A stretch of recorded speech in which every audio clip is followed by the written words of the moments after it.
4 o'clock now on your Memorial Day. Thanks so much for joining us. I'm Steve Stager. And I'm Kim Christensen. You know, many Coloradans spent today honoring the lives of service members who have given the ultimate sacrifice. A special ceremony took place here in Denver.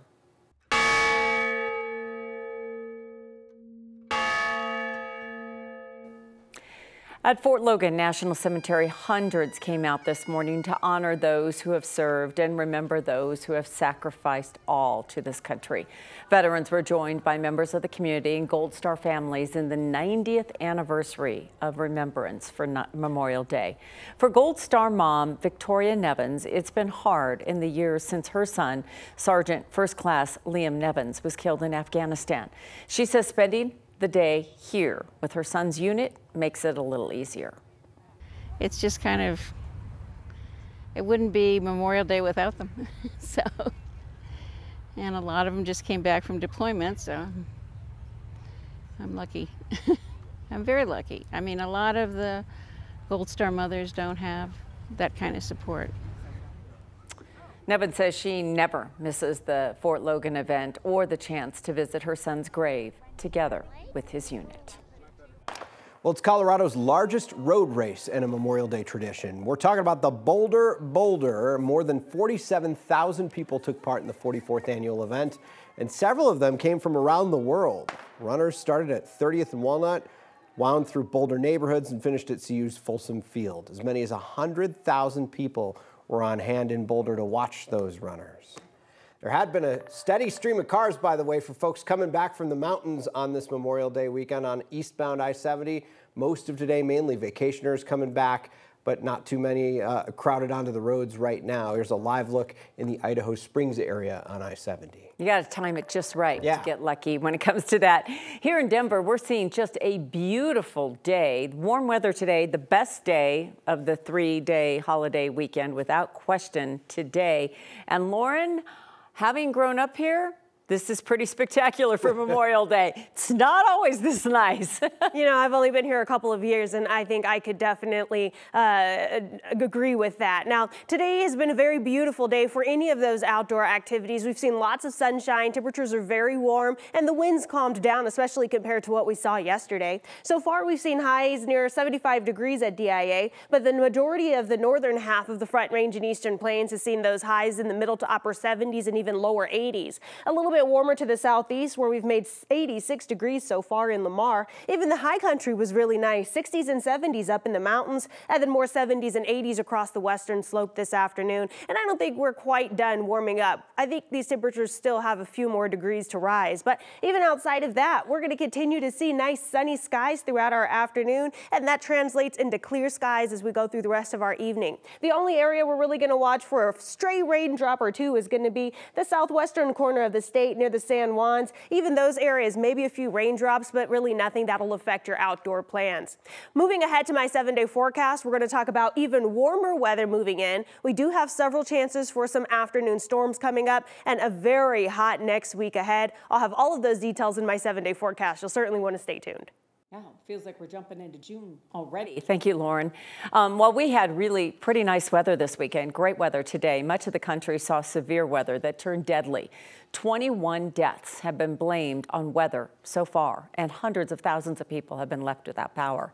Here's NBC's Dan Shinneman. Tornadoes, hail, intense rain, powerful perilous storms hitting the country this holiday weekend. It's scary. It's the worst I've ever experienced. Among the hardest hit areas, Texas, where neighborhoods once stood, now just piles of debris. I'm still trying to wrap my head around it. Oklahoma and Arkansas, also overwhelmed by the weather. Arkansas's governor visited some of her state's devastated communities. In Alabama, strong winds pushed over this tree. One person was killed.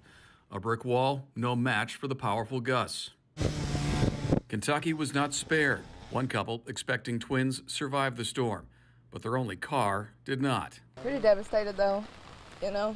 I mean, this wasn't really a hit that we could take right now. Those in the path of this weekend's storms can do little now except pick up and plan to rebuild. They're upset, they're shocked, but we're moving forward. We're helping them out. Just the start of what forecasters fear will be a long and dangerous summer. Dan Scheneman, NBC News. The Colorado ranching community processing the loss of one of their own. This weekend, the Jackson County Sheriff's Office says 51-year-old rancher Mike Morgan died after being hit by lightning. The Sheriff's Office says that 34 head of cattle also died from that strike. 9 News reporter Janelle Finch spoke to a western Colorado rancher about the loss of life and livestock. Janelle. Jackson County officials say who knew Mike Morgan say he was an involved member of the community and he will be extremely missed. The Jackson County Sheriff's Office says lightning hit a ranch near the town of Rand in northern Colorado Saturday afternoon. Deputies say the lightning hit Mike Morgan while he was feeding his cattle. Today, the county coroner said Mike was on top of a trailer at the time. A rancher in Grand Junction says she didn't know Mike personally, but knows the loss is felt by more than just his loved ones. It's not just the family, it's that broader community in Jackson County. And I served as president of Colorado Cattlemen's in 2021. And so I know a number of these kinds of folks across the state, and they're salt of the earth. They're good people doing good work. And we just have to honor that.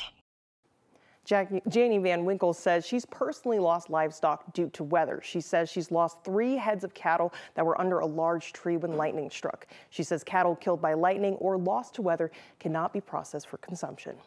Just a tragic situation there in Jackson County. Janelle, thank you.